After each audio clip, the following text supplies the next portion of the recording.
These secrets about the minions in Despicable Me are insane. Did you see Gumi's big brother in this movie? Did you catch the Avengers reference in this fight scene? Oh wait, bet you didn't know that when this minion transformed into a monster, it was a sneak diss at a rival animation studio. And you better sub up or the purple minions will eat you alive. And you better stick to the end of the video because that reveals the plot of the next Despicable Me movie. We're about to go bananas with these secrets. So as you know, Spider-Man Brand New Day is out and it's doing box office numbers. But can we at least appreciate that one time that we got a Spider-Man-esque scene in the fourth Despicable Me movie? Well, nobody was bitten by a radioactive spider, but I would say these 5 minions definitely did get a life-altering transformation nevertheless. They went into those pods like normal yellow henchmen, but they did not come out the same. When we get a look at Kevin, it's obvious that he's supposed to be Mr. Fantastic with those super stretchy, extra long limbs. But if we're being real here, stretch powers are mid as f***. There's a reason why nobody talks seriously about Plastic Man in the Justice League. But my boy Kevin wasn't about to let his below par powers stop him from stealing the show. In the scene where he had to try to stop a train, he legit went full Tobey Maguire and recreated that epic Spider-Man 2 moment where Peter Parker tries to stop a train by holding it back with his web. Except this time, Kevin was using his limbs. And boy was that dude getting pushed to the limit. I'm sure bro was seeing his life flash right before his eyes. But before this, there's a Spider-Man reference so cleverly done, it's not going to cross your mind unless we talk about it. The second secret is how the AVL literally took a page out of one Spidey villain's book. But not just any bad guy, perhaps the smartest and the scariest. Before I reveal it to you, let's just take a nice, long, hard look at those claws that pull the minions into the chamber. Does it look familiar? Oh yes, they look like Dr. Octopus's mechanical tentacles. These guys were really itching to make a Spider-Man movie while working on Despicable Me 4. They did do a good job with subtle signs, but I guess the cat's out of the bag now. They love the web-slinging hero. Maybe Illumination could strike a deal with Marvel and Sony to make something like Spider-Minion. I don't know, that would be cool though. You know what? I just realized that the love for Spider-Man doesn't just stop at the Despicable Me movies. It stretches into the Minion movies as well. Oh, my bad, I really didn't mean that as a pun. Remember how in Minions Rise of Gru, the little evil genius decided to drop a stink bomb to scare away the audience? Well, it's the centerpiece of secret number 3. These dudes really thought that I wasn't going to do my homework with this. That fart bomb, the globe shape, the green color with orange highlights. They really had my boy Gru moving like the Green Goblin back when Willem Dafoe played the character. That wicked toss into a crowd. I'm sure Green Goblin would have been really proud of Kid Gru. And after this secret, I think this is just about all there is relating to Spider-Man in this franchise. If there are any more Spider-Man references, let us know in the comment section, cause I feel we really covered them all. And hit the thumbs up button if you love Spider-Man. If you think these secrets have you gassed, just wait for what we have in store for you at the end. Just when you think Illumination were done ripping things from other IPs, secret number 4 reveals that the entire plot of the second Despicable Me movie is really just a Looney Tunes episode. I am dead serious, I'm not joking here. The movie that made nearly $1 billion at the box office was inspired by a 20-minute episode of Looney Tunes that came out over 70 years before this movie was released. Let me break it down for you. So the minions get mutated after getting shot with a chemical that makes them super aggressive and basically monstrous. It's kind of chilling how these dudes were already chaotic, but turning purple makes them borderline monsters right out of a horror movie. But hold on to that thought, a monstrous creature mutation. Now let's look at the Looney Tunes episode, Hide and Go Tweet. It's so funny how back when color TVs seemed like a scientific miracle, tweet meant something different. Anyways, in this episode, Tweety goes from a harmless little bird to this giant scary creature that looks like it eats cats for breakfast. How can you look into those eyes and not be scared out of your socks? And that's what happens in Despicable Me 2. The minions get mutated into something that makes even the bravest of our characters in this movie scared.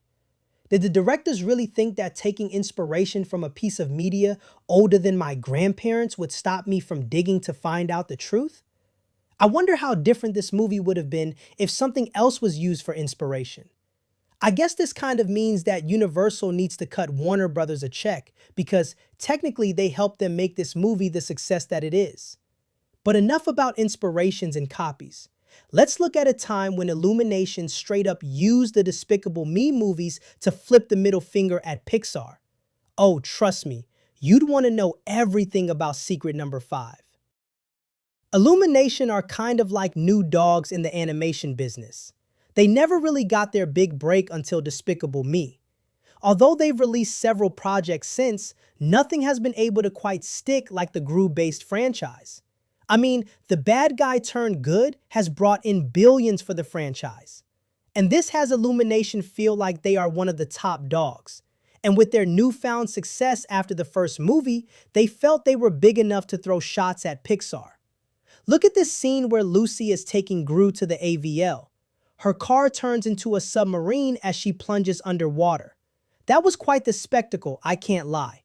But did you catch the part where they literally run over a fish? Talk about underwater roadkill. Now, the devil surely is in the detail here because did you catch the fish that just got hit? It's a clownfish, and Lucy only hit one. She was moving so fast that it tore one of its fins clean off. There is no way a fish is surviving that. And those fish? That's supposed to be Nemo and Marlin. What type of message are Illumination sending at Pixar? Hey, I'm not ever one to support petty behavior, but I like where Illumination went with this one. Who said rappers were the only ones who could hide sneak disses in their work? Secret number 6 is something you really need to sit with to understand just how insane it is. When you finish Despicable Me 2, you need to understand that these minions legit signed out on working for Gru because he wasn't being evil enough. I mean, that's why they started working for Gru in the first place. And when they started making jelly instead of plotting world domination, they mentally checked out. Last time I saw protests, these violent labor rights were in question. The funny thing is, these dudes barely get any form of payment. They really just serve Gru for the love of the game. They begged that man to go back to his old ways because they knew that they were low-key, never finding anyone who can match his level of villainy. Real talk, now that we're on secret number 7, we have all heard Pierre Coffin say every single minion is male. No exceptions. Scout's honor. But somebody forgot to loop in the costume department because Despicable Me 2 is out here quietly running a full background drag show and literally nobody talks about it. Pause any random crowd scene in this movie and you will catch a minion serving looks Gru definitely did not approve in the budget. We got one in a grass skirt with an actual shell bra situation happening. We got a full French maid outfit just casually existing in the frame. Somebody decided dress and pigtails was the move and committed. And then my personal favorite, a whole Carmen Miranda fruit hat. Like this one minion is 2 seconds from headlining a cruise ship variety show. The wildest part is that nobody in the actual movie reacts. Gru is over here trying to stop a secret supervillain, and meanwhile, his own henchmen are having full-on Fashion Week 2 feet behind him, and everybody just lets it happen. Honestly, respect. These yellow little guys decided gender was a Tuesday problem before that was even a whole online discourse. And I kind of love the confidence for them. If you thought product placement was just a thing brands paid for, wait until I tell you all about secret number 8. Illumination has been advertising their own movies on a literal child for 3 films straight and calling it a costume choice. In the first Despicable Me, Margot wears a Lorax shirt. Cute, subtle, whatever.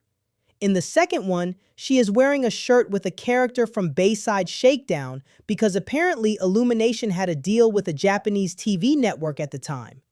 And then in Despicable Me 3, she shows up in a full Grinch shirt, months before Illumination dropped their own Grinch movie in theaters. This is not a coincidence. This is a marketing department using a 9-year-old cartoon girl as a walking billboard and somehow making it look like character design. Margot did not pick these shirts. A boardroom picked these shirts. I think what gets me is how nobody clocks this in real time because you are too busy watching Gru do supervillain stuff to notice his own daughter is basically wearing a rotating ad campaign. Respect the hustle, honestly, but also maybe let the kid pick her own outfits for once. Secret number 9 is proof that somebody on the Despicable Me 3 animation team is a certified Harrison Ford stan, and they were not being subtle about it. First up, Dr. Nefario spends a chunk of this movie frozen solid in carbonite, which if you know your Star Wars is exactly what happened to Han Solo in Empire Strikes Back. Same pose, same vibe, same everything. They basically copy-pasted one of the most iconic frames in movie history onto an old man in a lab coat. Then later in the same film, the Minions put together this whole highlight reel montage flexing Gru's greatest villain moments. And buried in there is a shot of him stealing a golden idol that is 100% the same idol Indiana Jones goes after at the start of Raiders of the Lost Ark. Booby traps and everything basically implied. So in one movie, we got Han Solo and Indiana Jones Easter eggs, which means somewhere in that studio, there was a guy who just really needed everyone to know he loves Harrison Ford. Mission accomplished, I guess. Secret number 10. Apparently prison is just a stage waiting to happen if you are a minion. In Despicable Me 3, the boys end up locked up for a bit, and instead of doing anything a normal inmate would do, they turned the entire cell block into a full-blown musical. The dance numbers are not random either. They are straight up doing an Elvis jailhouse rock homage, snapping and strutting like they are auditioning for a 50s jukebox movie. Then it switches gears and they start doing the shark sidestep from West Side Story. Gang choreography and everything, except the gang is a bunch of one-eyed guys in prison jumpsuits. Meanwhile, every actual human prisoner in that scene is just standing there watching this happen with zero explanation given. Nobody asks why the tiny yellow guys know professional choreography. Nobody questions how they learned the exact steps from 2 different classic movies. They just accept it and move on. Genuinely, if I got sent to prison and my cellmates pulled this off, I think I would just let it happen too. Content is content. Secret number 12. Illumination really said, why make one movie when you can advertise 2 at once? In Despicable Me 3, the Minions sneak onto a Hollywood studio lot, and instead of landing on some random set, they stumble directly onto the stage for a singing competition show called, wait for it, Sing.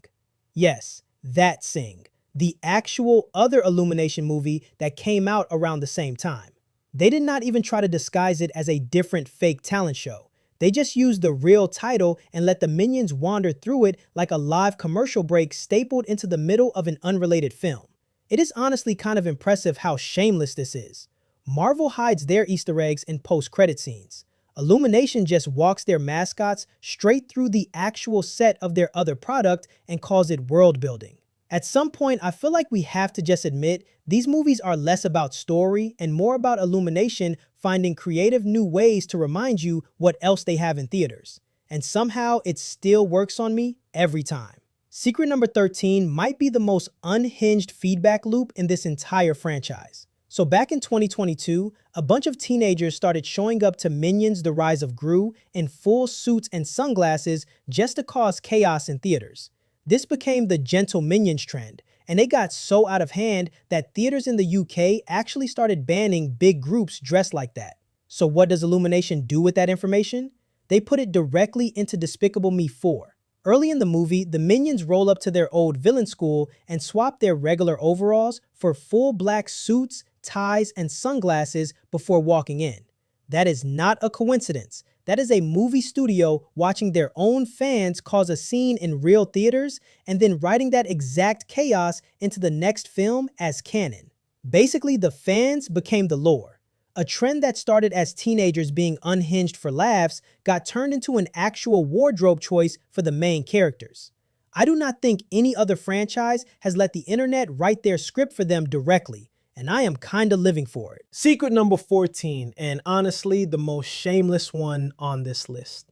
In Despicable Me 4-5, Minions get turned into the Mega Minions.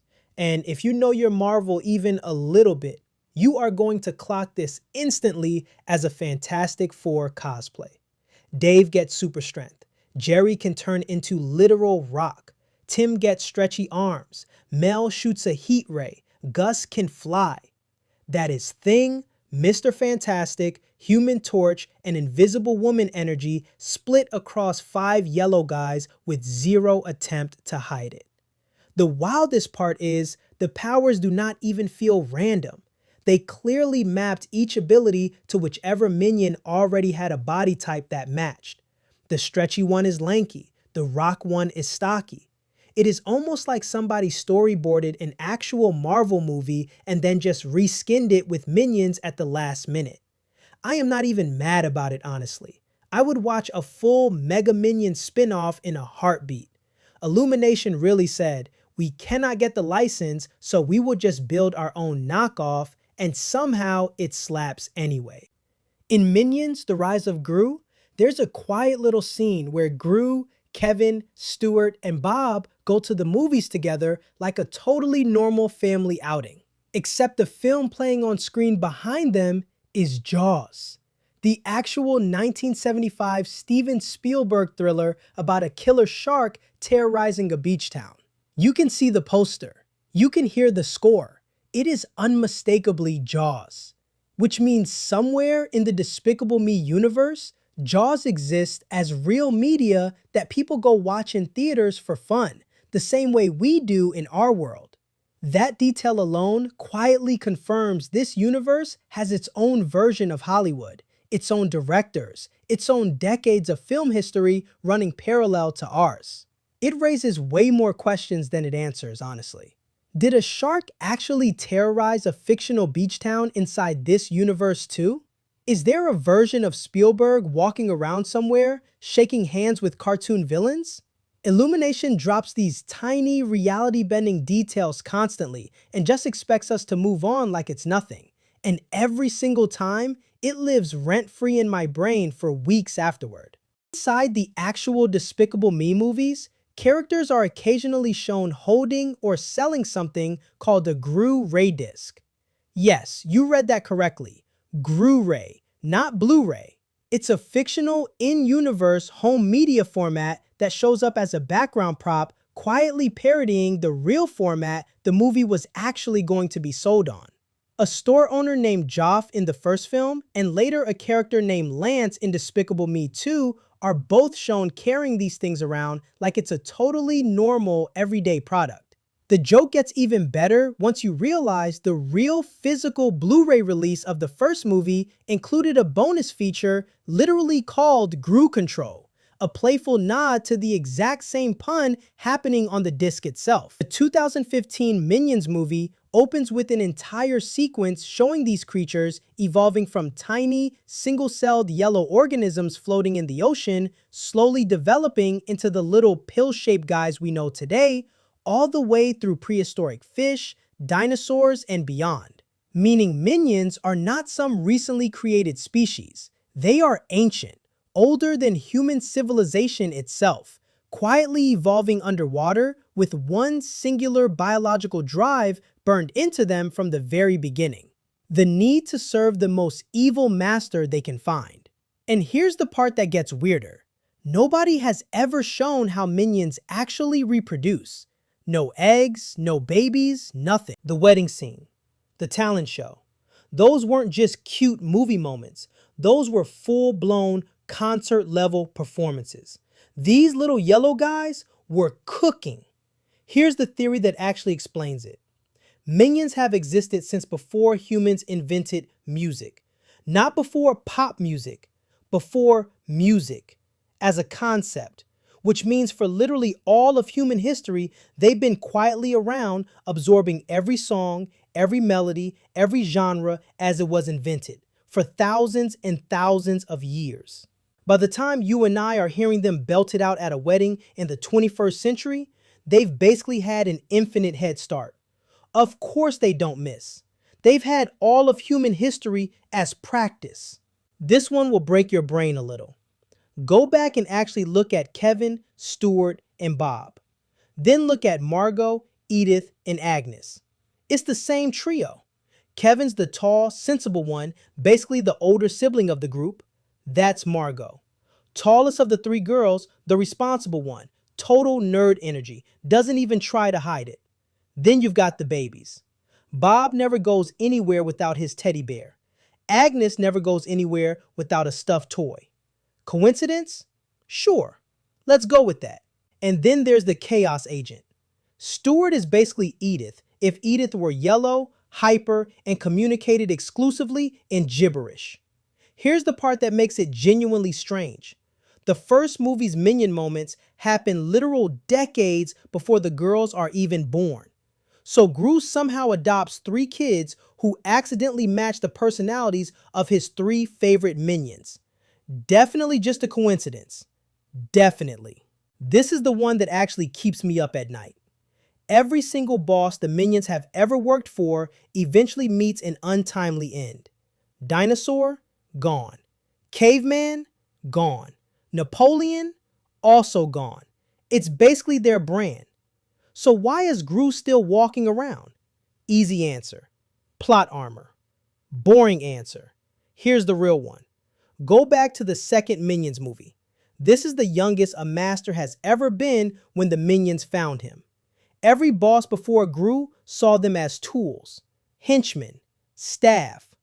Gru is the first one who actually treats them like family, like brothers. But here's the twist. The minions never intentionally hurt any of their old bosses. So it's not like they've got some deadly track record they're actively running on Gru. Something else is going on. And that something else? Gru isn't just despicable. He's a genius. Look at his lab. Look at his gadgets. You really think a man capable of building an actual moon shrinking device wouldn't notice his own employees casually building something catastrophic and step in before it goes sideways? Rank the minions past bosses by IQ. The dinosaur's not winning that contest. The caveman's not winning that contest. Napoleon's got a real shot, until you remember Gru's signature move was stealing the actual moon. That's not just smarter, that's a different weight class entirely. There you have it, 25 insane secrets about the minions in Despicable Me. Let us know which secret shocked you the most in the comment section. And don't forget to hit the subscribe button and check out our other videos.